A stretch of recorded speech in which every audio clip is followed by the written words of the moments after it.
बिस्मिल्लाहिर्रहमानिर्रहीम। उम्मीद करता हूँ तमाम तर लोग खैर आफियत से होंगे। एक नई वीडियो में खुश आमदीद करूँगा। नाज़रीन, आज़ाद कश्मीर में सियासी गहमा गहमी अपने उरूज पर है। इसी दौरान बड़ी ही अहम मुलाकात हुई है जिसमें जो पीपल्स पार्टी के इत्तेहादी भी हैं, पीपल्स पार्टी के अपोजिशन में भी हैं और आप कह सकते हैं कि बड़ा ही अहम रोल इस वक्त प्ले करने की कोशिश कर रहे हैं मुस्लिम लीग नून आज़ाद कश्मीर के सदर भी हैं और अपोजिशन लीडर भी शाह गुलाम कादिर। उनकी मुलाकात हुई है वज़ीर आज़म आज़ाद कश्मीर फैसल मुमताज़ राठौर साहब से और बड़ी ही अहमियत की हामिल है ये मुलाकात, ख़ासकर तहरीक इंसाफ आज़ाद कश्मीर के लिए, क्योंकि तहरीक इंसाफ आज़ाद कश्मीर जो इलेक्शन कमीशन में बारहा पेश हो चुकी है और वो जो अपनी पार्टी है यानी कि तहरीक इंसाफ को बतौर जमात वो रजिस्टर करवाना चाह रही है। क्योंकि अगर आने वाले इलेक्शन उसने बतौर जमात या तहरीक इंसाफ के प्लेटफॉर्म से लड़ना है तो फिर उसको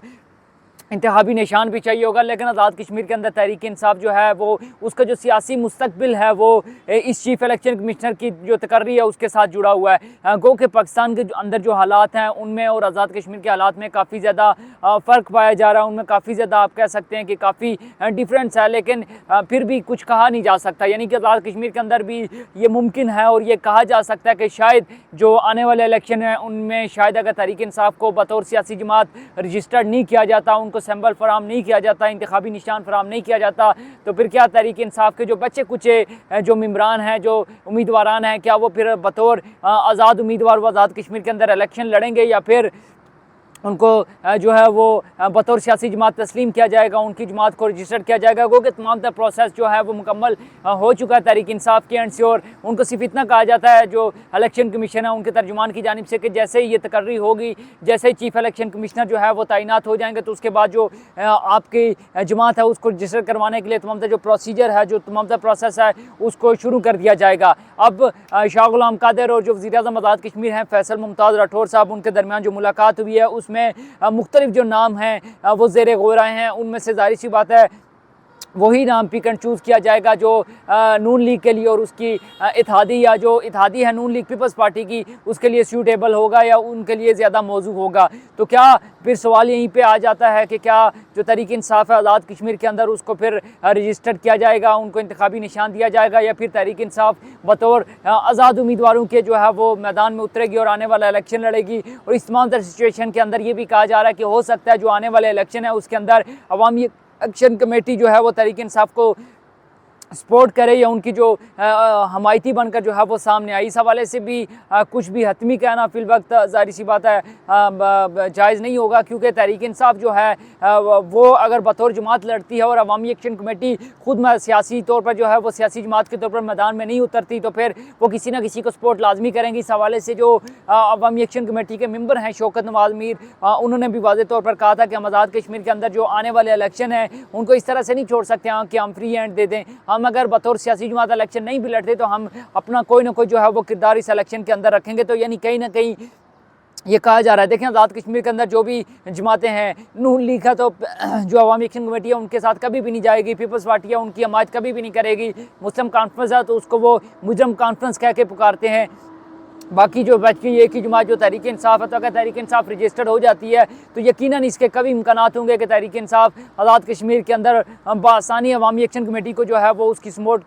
लेने में कामयाब हो जाएगी। क्योंकि हमने इससे पहले देखा था कि अवामी एक्शन कमेटी के जितने भी एहतजाज हुए हैं उसमें हमें तहरीक इंसाफ कहीं ना कहीं सपोर्ट करती हुई नजर आई है अवामी एक्शन कमेटी को। तो मेरे ख्याल में जो आने वाले इलेक्शन में उसमें एक बड़ी डेवलपमेंट हो सकती है। अगर तो तहरीक इंसाफ को बतौर सियासी जमात मान लिया जाता है तो अवामी एक्शन कमेटी उसकी सपोर्ट में जो वो सामने आ सकती है।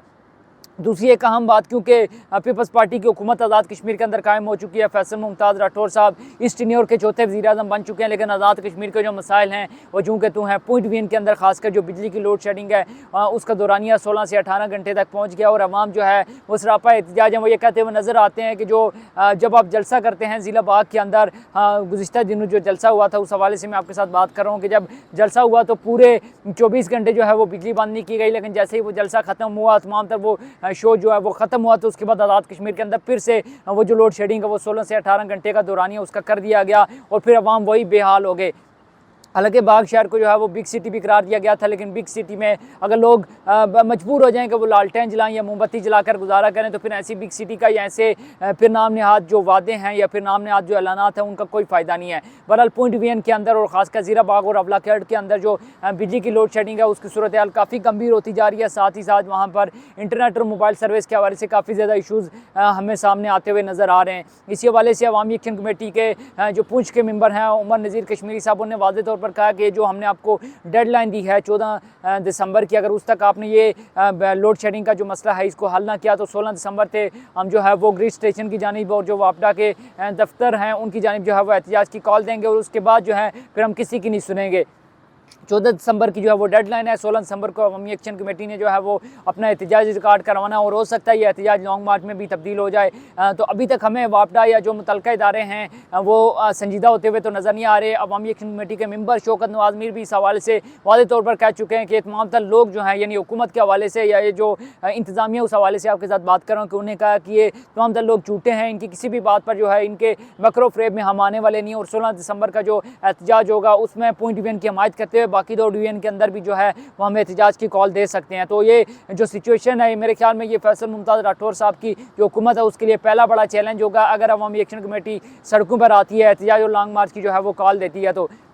देखना ही है कि हुकूमत की स्ट्रेटजी क्या होती है, हुकूमत अपनी तरफ से क्या इकदाम उठाती है। क्योंकि सेहत कार्ड की बहाली के हवाले से शायद हुकूमत ने कुछ इकदाम किए हैं। वो तमाम तर लोग जो शहीद हो गए थे उनके वर्सा को जो है वो जॉब देने के साथ साथ उनको 1 करोड़ रुपये देने का ऐलान भी किया गया है। साथ ही साथ जख्मियों को 10 लाख देने का ऐलान किया गया है। लेकिन क्या ये अमली इकदाम उठाए जाएंगे या फिर महज दावों तक ही रहेंगे? जो भी अपडेट होंगी आज़ाद कश्मीर पर से वो आपके साथ गायब गाय शेयर करते रहेंगे। अगर वीडियो अच्छी लगी हो तो कमेंट सेक्शन में आपने अपनी राय लाजमी देनी है। अभी तक के लिए मुझे दीजिए इजाज़त। अल्लाह हाफिज़।